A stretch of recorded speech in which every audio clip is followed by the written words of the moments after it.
اب دعا کے قبول ہونے کے کچھ اوقات ہوتے ہیں. حدیث پاک میں آیا ان اوقات میں جلدی دعا قبول ہوتی ہے. مثلاً شب قدر جیسے آج کی رات، یہ قبولیت دعا کی رات. عرفہ کا دن، حج کا دن، رمضان مبارک کے مہینے میں دعا قبول، شب جمعہ میں دعا قبول، جمعہ کے دن میں دعا قبول، آدھی رات کے وقت دعا قبول، پہلی تہائی رات میں دعا قبول، آخری تہائی رات میں دعا قبول، سحری کے وقت دعا قبول، ساعت جمعہ میں جب امام خطبے کے درمیان بیٹھتا ہے اس وقت مانگی ہوئی دعا قبول. اور سیدہ فاطمہ الزہرا رضی اللہ عنہا کی روایت ہے کہ جمعے کے دن عصر اور مغرب کے درمیان مانگی ہوئی دعا قبول. پھر کچھ حالتیں ایسی ہیں کہ جن حالتوں میں دعائیں قبول ہوتی ہیں. مثلاً جب نماز کے لیے اذان دی جائے تو جیسے ہی اذان شروع ہونا اللہ اکبر، اگر دل میں سے کوئی دعا نکلے اللہ کے ہاں قبول ہو جاتی ہے. اذان اور اقامت کے درمیان دعا مانگے تو قبول. مصیبت زدہ شخص کی دعا قبول. میدان جہاد میں صف باندھے ہوئے ہوں تو دعا قبول. فرض نمازوں کے بعد تو دعا قبول. سجدے کی حالت میں دعا قبول. تلاوت قرآن مجید کے بعد دعا قبول.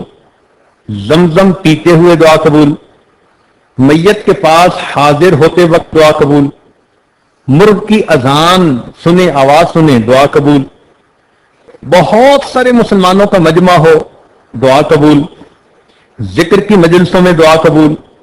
جب امام فاتحہ ختم کرتا ہے تو ہم آمین کہتے ہیں، اس وقت کی دعا قبول. میت کی آنکھ بند کرتے وقت کی دعا قبول.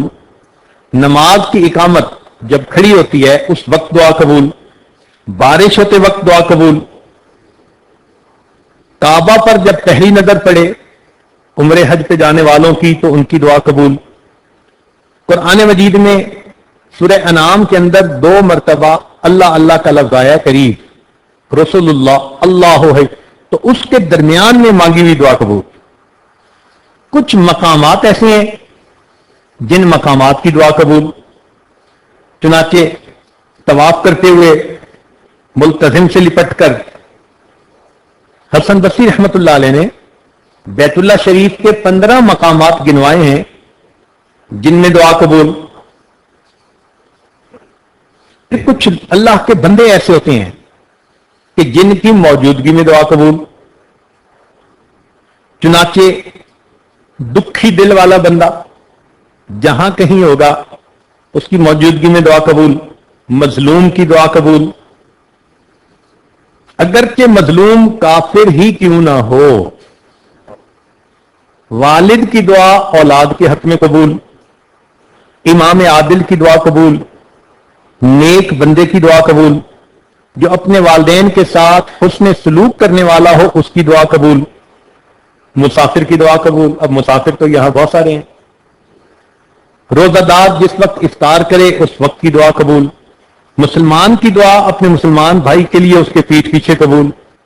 ختم قرآن جب ہوتا ہے تو اس وقت حافظ جو دعا مانگے یا مجلس میں جو دعا مانگی جائے اس وقت کی دعا قبول. مریض کی دعا قبول، مجاہد کی دعا قبول.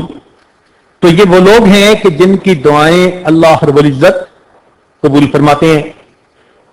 اب نیکوں کی فہرست میں تو ہم نہیں شامل ہو سکتے جو اللہ کے ہاں نیک ہوتے ہیں، البتہ مسافروں کی فہرست میں تو ہم شامل ہیں، اس لیے کہ گھر چھوڑا، بیوی بچوں کو چھوڑا، اپنے گھر سے دور آ کر ایک جگہ موجود. شرعی حکم بھی لاگو مسافر کا، لوگ بھی مسافر سمجھتے ہیں. تو معلوم ہوا کہ یہ ایک ایسی نسبت ہے، اللہ اگر اس کو قبول کر لے تو یقیناً دعا قبول ہوگی. اب ذرا چند باتیں دل کے کانوں سے اور سن لیجئے. کئی مرتبہ بندہ دل میں یہ سوچتا ہے جی میں تو بڑا گنہگار ہوں، بڑا خطا کار ہوں، اور جی میری دعا کہاں قبول ہوگی. سفیان بن عیینہ فرماتے ہیں لا یمنعن احدا الدعاء ما یعلم فی نفسہ، تم میں سے کوئی بندہ دعا کرنے سے رکے نہیں جو کچھ وہ اپنے اندر کے بارے میں جانتا ہے. یعنی اندر تو جانتا ہے نا حال کیا ہے. یعنی من التقصیر فإن اللہ قد اجاب دعاء الشر خلقہ وهو ابلیس حین قال